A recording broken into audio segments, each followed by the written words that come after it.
Hola, muy buenas a todos y bienvenidos a un nuevo vídeo de Mindframe Corner. Como os adelanté en el vídeo pasado, la idea de este vídeo básicamente es enseñaros lo que es el Hércules y las versiones que tiene y cómo funciona.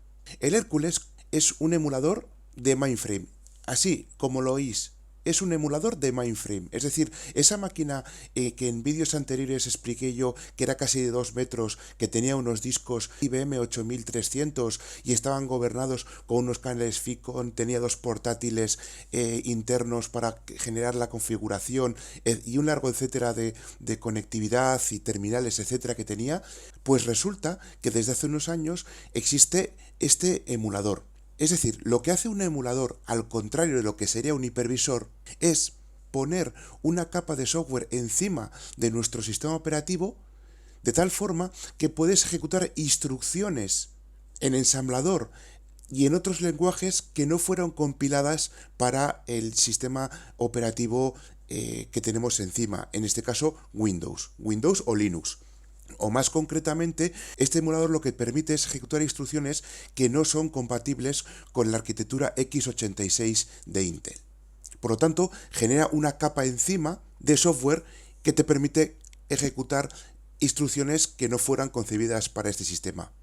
Por ejemplo, si algunos habéis jugado a videojuegos hace años, imagino que conoceréis un emulador que se llama MAME, que lo que hace es emular una consola de Super Nintendo y de otras muchas consolas encima de nuestro ordenador, cuando la consola de Super Nintendo tenía un procesador que no tiene nada que ver con la CPU que tenemos internamente Intel o AMD en nuestro PC de escritorio. Pues esto viene a ser lo mismo. Lo que hace Hércules es crear una capa de software con instrucciones que puedan ser ejecutadas de mainframe.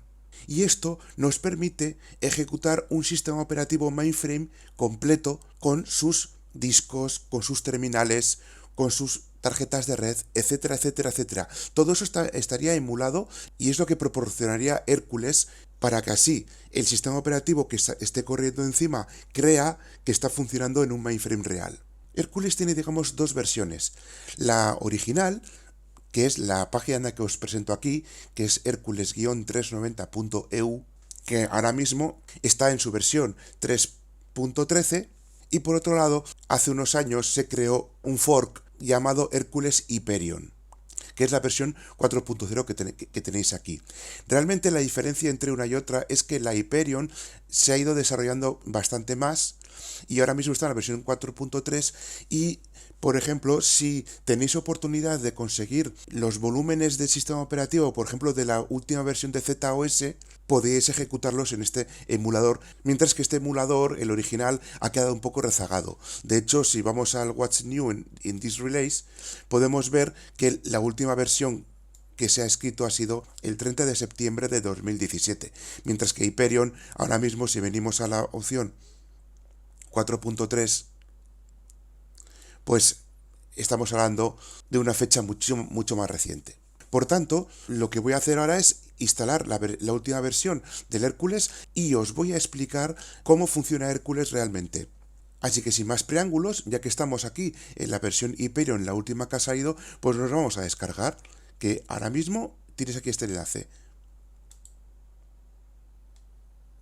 Bien, lo único que hay que hacer para instalar la versión de Hércules es descomprimirla en una carpeta que nosotros queramos. Yo en este caso concreto voy a elegir una que es Hércules, que la he creado previamente en la unidad C.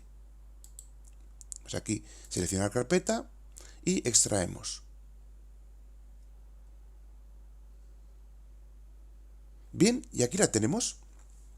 Como podéis observar, hay un montón de comandos. El Hércules propiamente dicho, que este es el emulador. Si ejecutamos el emulador sin más, nos va a abrir una ventana. Vamos a decirle que primero que ejecutar de todas formas. Nos va a ir una ventana que luego nos cierra. ¿Por qué? Porque el emulador Hércules necesita de un fichero de configuración para funcionar.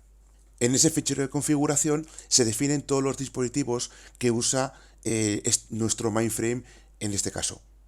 Por ejemplo, discos, impresoras, lectoras de tarjetas perforadas, escritoras de tarjetas perforadas y terminales, que son los sistemas más habituales que tiene un mainframe. Para poneros un ejemplo, básicamente os voy a enseñar un fichero de configuración que sé que tenemos aquí y os lo voy a enseñar para que veáis cómo se configura. Este fichero, por ejemplo, es un fichero de ejemplo que viene en una instalación del MVS38.j, que será en los vídeos subsiguientes lo que os voy a enseñar a hacer, porque para una persona amante de los mainframes como soy yo, la verdad es que la posibilidad de generar en vivo un sistema operativo desde cero, como si fuera el mainframe original, que a mí ya me tocó generar sistemas operativos mainframe hace unos años, la verdad es que es muy bonito, y aunque es largo y tedioso, me gustaría que lo vierais, y si es posible que compartiréis conmigo también la hazaña, ¿no? de utilizar cintas virtuales que en aquella época yo las veía como cintas de carrete, de las que metías en las unidades de cinta, y veías cómo iba girando los carretes de cinta, iba leyendo. Y también utilizábamos una lectora de tarjetas perforadas para meter los primeros JCLs que lanzaban lo que es la instalación y tal. Todo eso lo vamos a ver en los vídeos subsiguientes, porque si no se queda muy largo, cómo se genera el sistema operativo. Entonces, pues bueno, sin más, sin irme por las ramas, simplemente comentaros que esta parte de aquí es un poco cómo funciona, cómo queremos que el emulador funcione. En este caso, queremos que el emulador tenga una emulación del sistema 370. Es decir, en este caso concreto, un modelo 148, un sistema 370-148 que en los años 80 era muy común. También le decimos los megas de RAM que va a tener, en este caso 8 megas de RAM, la consola, o sea, el puerto de escucha TCP/IP que este emulador va a emular como si tuviéramos terminales coaxiales conectados a una unidad 3174, que es la que gestiona los terminales. En este caso estará emulado por el puerto 3270 TCP/IP. Vamos a decirle que el número de CPU sea 1, sin parámetros de carga, y bueno, esa es la parte, digamos, de funcionamiento. Y aquí está la parte de configuración. Es decir, tenemos por un lado 3 áreas. La primera área es el device number, el número de dispositivo. En mainframe, todos los dispositivos tienen una dirección, que es hexadecimal, de 4 números en este caso. Entonces, digamos que cuando tú instalas un mainframe en la realidad y instalas unos discos en la realidad, tú en la configuración de los discos tienes que decirle qué direcciones que tiene que tomar cada uno de los discos y hacérselo ver a la unidad de control de esos discos, para que luego en el mainframe, en lo que se llama el Input-Output Configuration Data, se le pueda meter esa misma dirección para que el mainframe encuentre en esa dirección los discos. Esta es una dirección de memoria, viene a ser lo que comúnmente viene a ser el DMA, y mediante estas direcciones se identifican a todos los discos. En este caso concreto, estas direcciones no son casuales, están así porque en la configuración del MVS original, en este caso el sistema operativo que vamos a aprender a instalar en los vídeos posteriores, viene con una Input-Output Configuration dataset que viene con estas direcciones. Entonces es importante que nuestro emulador tenga las mismas direcciones para que así se puedan encontrar los dispositivos y que el mainframe pueda utilizarlos. En segundo lugar, tenemos el tipo de dispositivo. Por ejemplo, una unidad 3505 es una unidad lectora de tarjetas perforadas. Es decir, tú te venías con un montón de tarjetas de 80 columnas que tenían una perforación, que cada tarjeta venía a ser una línea de JCL en este caso. Bueno, ese conjunto de tarjetas las metías en la lectora, y cuando ejecutabas, le dabas al load en la unidad de tarjetas, leía secuencialmente todas las tarjetas y las metía directamente en memoria dentro del mainframe. Por ejemplo, el siguiente dispositivo, por ejemplo, una 3525, es una escritora de tarjetas, una agujereadora de tarjetas, podríamos decirle, porque nosotros podemos generar entrada y salida, pues para otros jobs, para logs o para lo que queramos. Una 1403 es una impresora.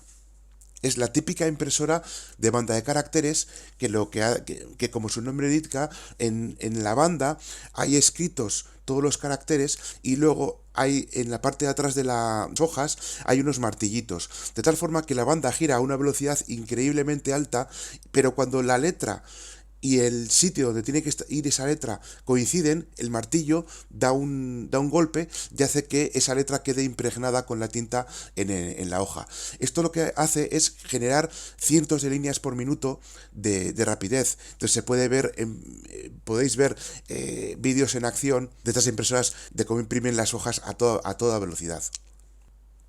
Luego tenemos dos bandas de cintas 3420, que van desde la dirección 100 a la 103 y de la dirección 310 a la dirección 313. Estas son las unidades 3420, son las unidades que habéis visto en películas, que son un montón de unidades de cinta puestas en fila de carrete que giran a unas velocidades impresionantes y van leyendo. Entonces aquí tenemos dos entornos de cintas que podemos utilizar en nuestra instalación. Los dispositivos siguientes son discos 3350. Son discos Dispack, que se llama. Son discos que, como ya os he dicho, son de quita y pon. No son discos físicos como podemos tener en el disco duro de un ordenador. Podemos quitar y poner discos a placer. Y por último tenemos las consolas. En la dirección 10 tenemos la consola 3270. Y en la dirección 15 tenemos un 1403, que es una impresora que en este caso deja el log de la máquina. Y por último tenemos los terminales que van desde la edición 400 a la 407, que son del tipo 3270, que son terminales para el TSO, es decir, terminales para el trabajo de time sharing, vamos, de tiempo compartido. Y bueno, una vez vista la configuración, el tercer campo es un poco lo que os voy a explicar del tercer campo es básicamente dónde están esos dispositivos. La unidad 00E es ya os he dicho que es una impresora, que también es un fichero. ¿Cómo lo emula el Hércules? Pues poniendo un fichero en disco, que es un TXT que podemos luego abrir y leer. Por ejemplo, esto es el resultado. ¿Ves? Ya veis que se llama prt00e.txt. Esto es una impresión. Esto es lo que saldría por papel continuo en una impresora 1403 es lo que vemos aquí. ¿Cómo hacemos que el emulador se conecte al Hércules cuando lo lancemos? Muy fácil. Como le hemos dicho que el puerto de la consola es 3270, lo que le tenemos que decir al emulador de terminal es que en la comunicación configurar elijamos en los parámetros de enlace el puerto 3270. Y en este caso concreto, como la configuración te pide que tenga un nombre, o sea, porque para que la consola maestra no la adquiera otro elemento, si ponemos en la emulación parámetros de enlace el nombre console con este puerto, esta consola solo se conectará a la unidad, en este caso 0010 de nuestro emulador. Esto ya lo veremos más adelante porque es importante saberlo, porque no es lo mismo la consola maestra del sistema mainframe que las consolas de TSO, que son distintas. Porque una es para meter comandos de sistema operativo y las otras es para el trabajo compartido de usuarios, etcétera, etcétera. Bien, pues con esto ya tendríamos el caldo de cultivo para levantar un emulador. Para ello cerramos esto de aquí. Vamos a cerrar las dos páginas de Hércules y vamos a abrir una ventana de comandos para que de ejemplo os diga, por ejemplo, cómo arrancar el emulador. Primero nos vamos a la carpeta mainframe, que es donde tengo el sistema creado. Y aquí dentro pues tenemos varias cosas. Pero aquí tenemos una carpeta que es conf, que es donde estaba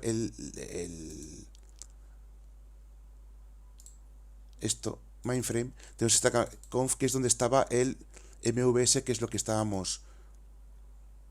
hemos visto, que es la configuración. Aquí que bloc de notas, que es la configuración que hemos visto. Entonces, dicho lo cual, Para lanzar el Hércules es tan fácil como poner Hércules -F, que es para decirle el fichero de configuración de la carpeta conf barra mvs.cnf. .cnf. Bien, tenemos aquí el emulador cargado. Veis que ha leído todas las unidades de disco. Si vamos a la tecla escape, tenemos una visión pseudo más gráfica del emulador. En este caso tenemos los registros del sistema y tenemos aquí todo lo que se ha definido. Y por último, si nos venimos aquí a comunicación, desconexión, no, conexión, ahora mismo tenemos aquí la consola de la máquina. Si yo, por ejemplo, quiero abrir una sesión de TSO, como hemos visto aquí,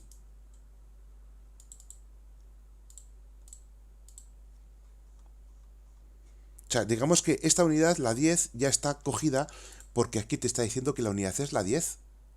Es decir, tenemos la consola maestra lista. Ahora, ¿qué vamos a hacer? Vamos a levantar una consola TSO para que veáis la diferencia. Vale, que veis que ha cogido la dirección 400, que es precisamente la dirección que le hemos marcado aquí al Hércules para que utilice.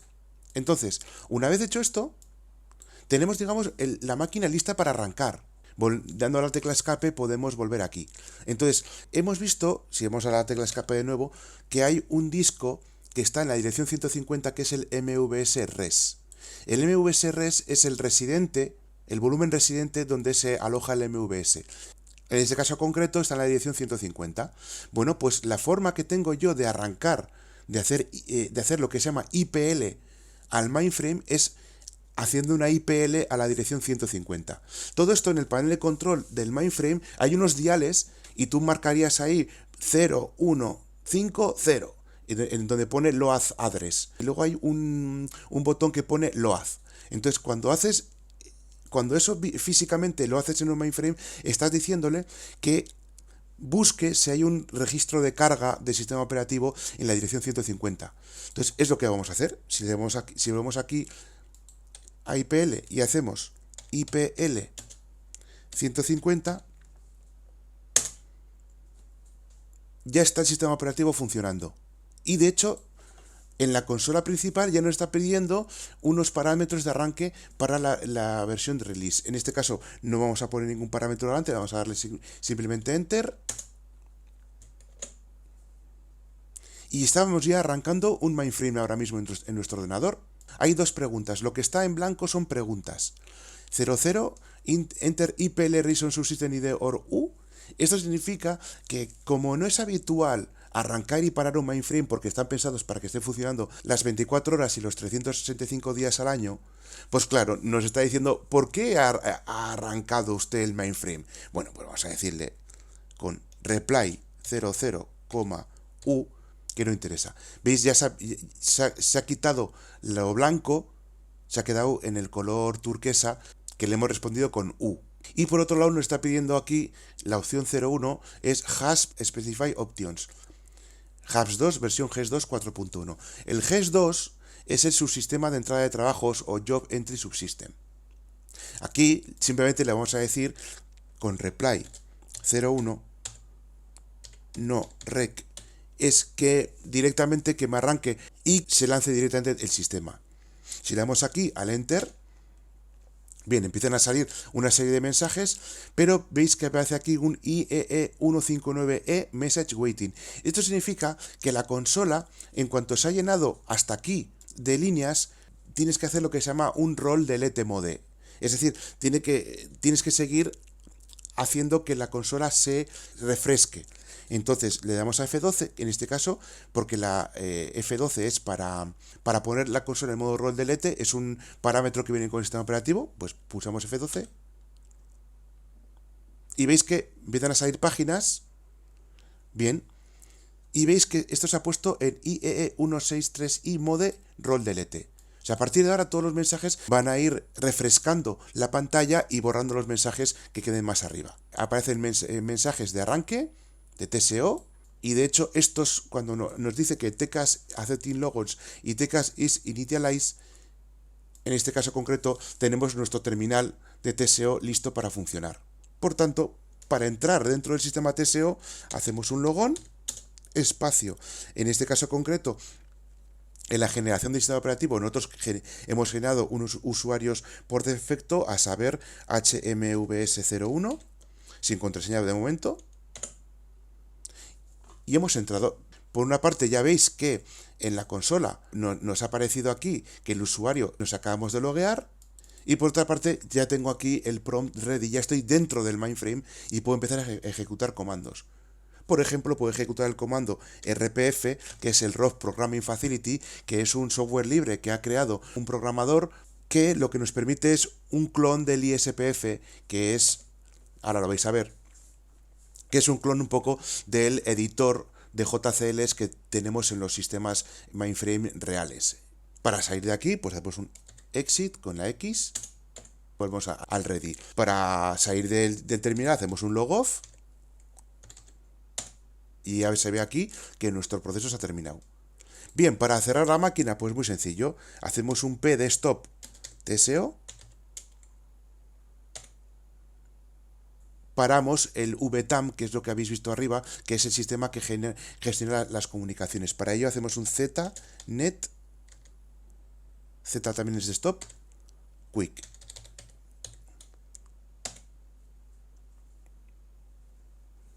¿Ves? Con esto, estos mensajes lo que han hecho ha sido cerrar el sistema de comunicaciones, que es el VTAM, el Virtual Telecommunication Access Method.